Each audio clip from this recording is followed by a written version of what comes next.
तो hello friends, कैसे हो आप सब। उम्मीद करता हूँ आप सब एकदम खैरियत से होगे। तो स्वागत है आपका फिर से हमारे चैनल एग्री पाठशाला में। तो आज की इस वीडियो में हम लोग डिस्कस करने वाले हैं बीएससी ऑनर्स एग्रीकल्चर के 5th सेमेस्टर के farming system and sustainable agriculture subject के कुछ मोस्ट इम्पोर्टेंट लॉन्ग क्वेश्चंस जो कि आपके आने वाले एग्जाम के लिए काफ़ी ज़्यादा इंपॉर्टेंट हैं। तो वीडियो को पूरी जरूर देखना और वीडियो पसंद आए तो इसको लाइक करना और शेयर करना और हमारे चैनल की पाठशाला को सब्सक्राइब जरूर करना। तो आज की इस वीडियो में हम लोग बेसिकली डिस्कस करने वाले हैं types and systems of farming system, यानी खेती के प्रकार और खेती प्रणाली क्या है और उन पर प्रभाव डालने वाले कारक। तो आइए सबसे पहले समझ लेते हैं खेती की प्रणाली क्या होती है। खेती प्रणाली का अर्थ यानी मीनिंग ऑफ फार्मिंग सिस्टम। तो खेती प्रणाली यानी फार्मिंग सिस्टम एक व्यापक और समग्र दृष्टिकोण है जो किसी कृषि परिवार के भीतर फसल, पशुधन, मछली पालन, वानिकी, कृषि वानिकी जैसे विभिन्न कृषि उद्यमों के संयोजन और उनके प्रबंधन के तरीकों को दर्शाता है।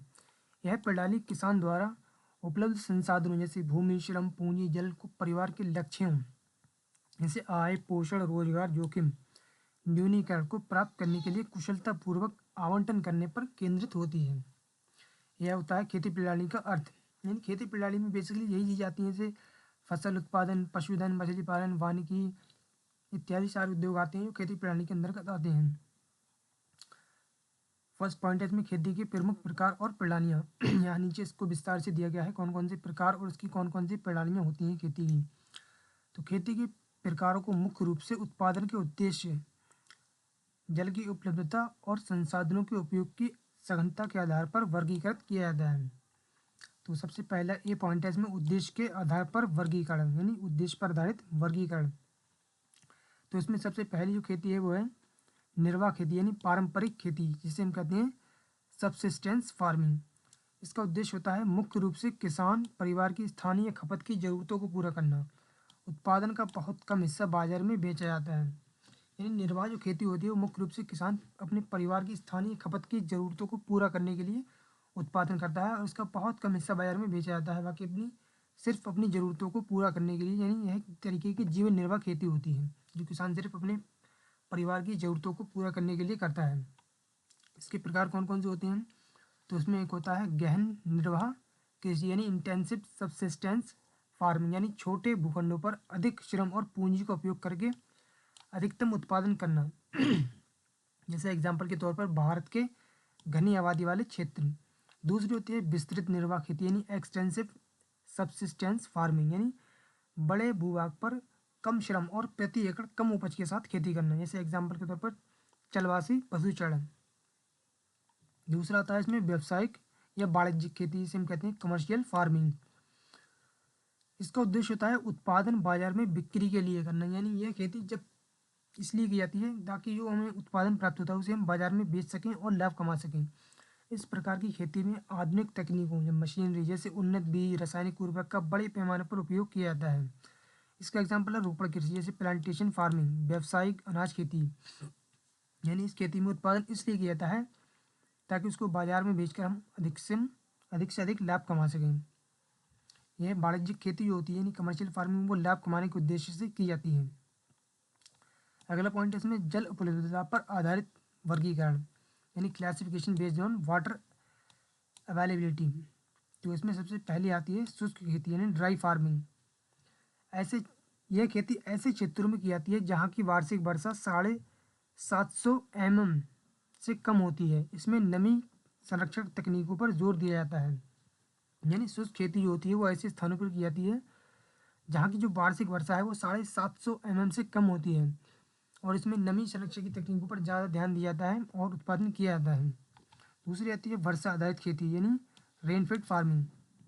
ये खेती उन क्षेत्रों में की जाती है जहाँ की वार्षिक वर्षा जो होती है 750 mm से 1150 mm के बीच होती है। यानी ये खेती जो होती है वो केवल वर्षा पर आधारित होती है, केवल वर्षा के पानी की सहायता से ही ये खेती की जाती है। तीसरी आती है इसमें सिंचित खेती यानी इरिगेटेड फार्मिंग।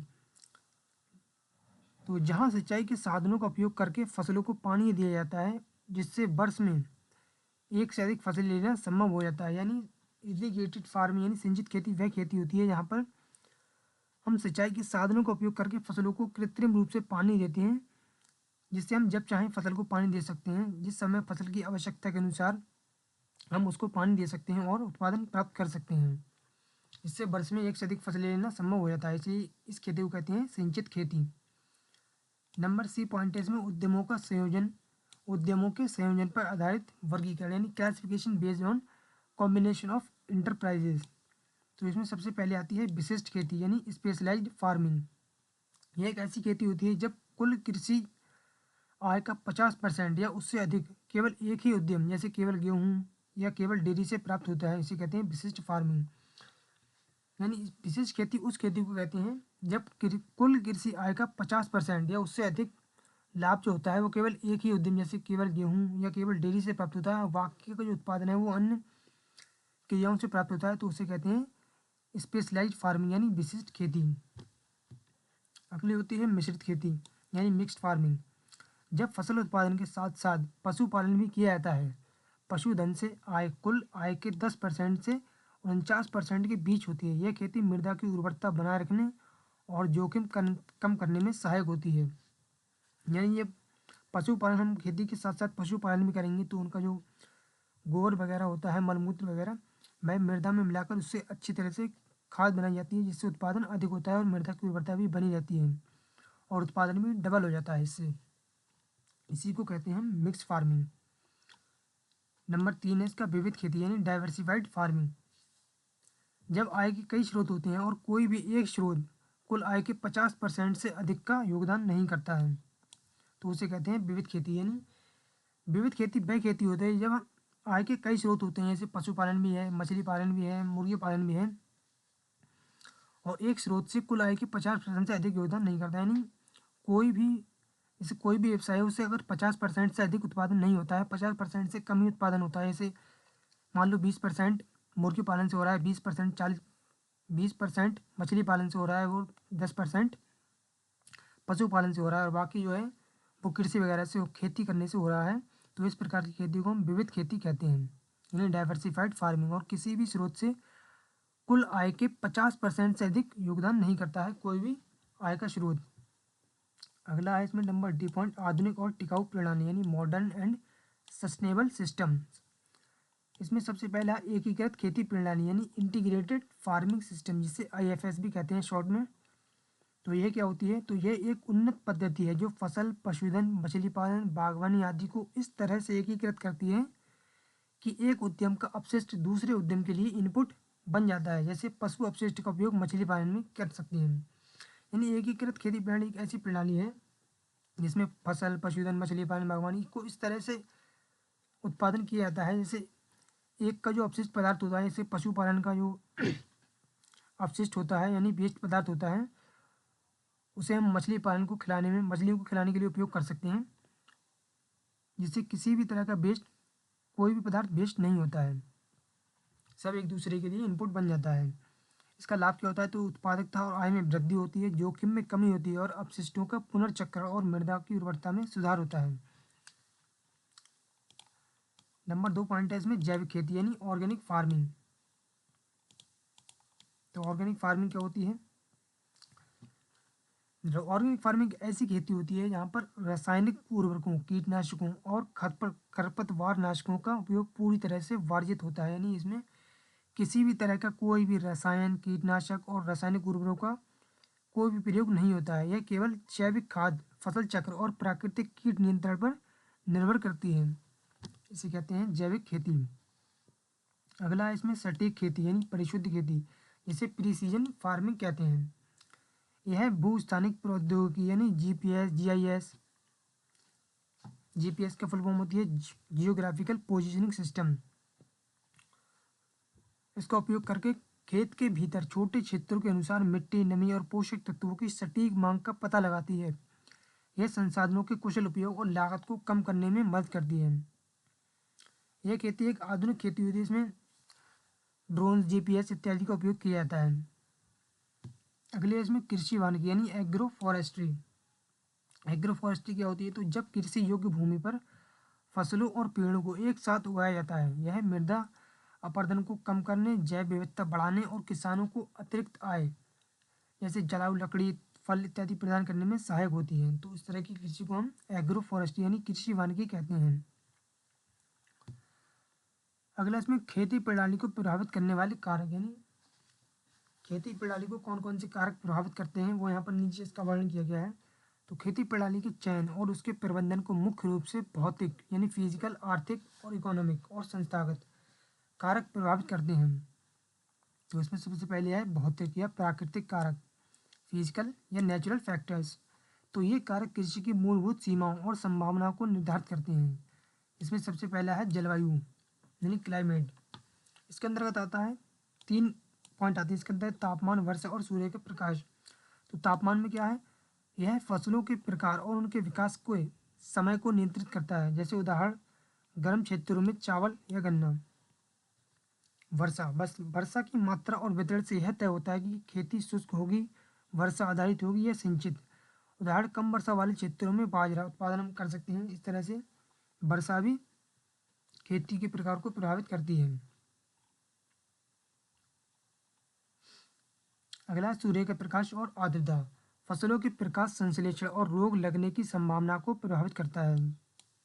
ये सूर्य का प्रकाश जो होता है वो फसलों के प्रकाश संश्लेषण और रोग लगने की संभावना को प्रभावित करता है। अगला है इसमें नंबर 2 मृदा यानी सोइल। मृदा का प्रकार और उर्वरता, यह खेती के प्रकार को प्रभावित करती है। जैसे काली मिट्टी कपास के लिए, जलोढ़ मिट्टी धान के लिए, गेहूं के लिए उपयुक्त है। यानी इन मिट्टियों में हम ये फसलें कर सकते हैं। और मिट्टी का पीएच स्तर भी फसल के चयन को प्रभावित करता है। अगला पॉइंट है इसमें उच्चावच तथा धरातलीय स्वरूप यानी टोपोग्राफी। यानी मैदानी क्षेत्रों में मशीनीकरण और बड़ी जोत संभव है, जबकि पहाड़ी क्षेत्रों में सीढ़ीदार खेती यानी टेरेस फार्मिंग की जाती है। इस तरह से मृदा भी खेती की प्रणाली और प्रकार को प्रभावित करती है। अगला पॉइंट है इसमें जल की उपलब्धता। इसमें सिंचाई की स्रोत जैसे नहर, नलकूप या कुएं, पर्याप्त और विश्वसनीय जल आपूर्ति गहन और व्यावसायिक खेती का आधार है। इस तरह से जल की उपलब्धता भी खेती की प्रणाली को प्रभावित करती है। अगला है इसमें नंबर बी पॉइंट सामाजिक आर्थिक कारक यानी सोशियो इकोनॉमिक फैक्टर्स। ये कारक किसान की निर्णय लेने की क्षमता और उसकी उत्पादन की रणनीति को प्रभावित करते हैं। जैसे इसमें नंबर 1 पॉइंट है पूंजी निवेश यानी कैपिटल इन्वेस्टमेंट। खेती की प्रणाली की सघनता यानी इंटेंसिवनेस किसान की निवेश क्षमता पर निर्भर करती है। व्यावसायिक खेती के लिए उच्च पूंजी की आवश्यकता होती है। इस तरह से पूंजी निवेश भी खेती की प्रणाली को प्रभावित करती है। अगला है इसमें नंबर 2 पॉइंट बाजार यानी मार्केट। फसलों की मांग और कृषि समर्थन मूल्य यानी एमएसपी किसान को यह तय करने में मदद करता है कि कौन सी फसल सबसे अधिक लाभदायक होगी। बाजार तक परिवहन की सुविधा भी एक महत्वपूर्ण कारक है। ये सारे कारक खेती की प्रणाली को प्रभावित करते हैं। अगला पॉइंट है इसमें श्रम की उपलब्धता और लागत।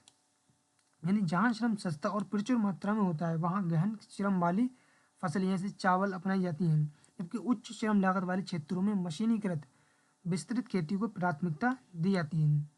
अगला है जोत का आकार यानी साइज ऑफ लैंड होल्डिंग। छोटी जोत वाले किसान अक्सर निर्वाह और एकीकृत खेती प्रणाली को अपनाते हैं, जबकि बड़ी जोत वाले किसान व्यावसायिक विस्तृत खेती को अपना सकते हैं। इस तरह से जोत का आकार भी खेती की प्रणाली को प्रभावित करता है। अगला है परिवहन की सुविधा यानी ट्रांसपोर्टेशन फैसिलिटी। बाजार तक पहुंचने के लिए परिवहन की लागत और उपलब्धता बागवानी और डेयरी जैसे जल्दी खराब होने वाले उत्पादों के उत्पादन को प्रभावित करती है। अगला इसमें सी पॉइंट है संस्थागत और तकनीकी कारक यानी इंस्टीट्यूशनल और टेक्निकल फैक्टर्स। ये कारक कृषि के क्षेत्र में सुधार और आधुनिकीकरण को बढ़ावा देते हैं। इसमें नंबर 1 पॉइंट है सरकारी नीति यानी गवर्नमेंट पॉलिसीज। इसमें सबसे पहले आता है ऋण यानी क्रेडिट और सब्सिडी।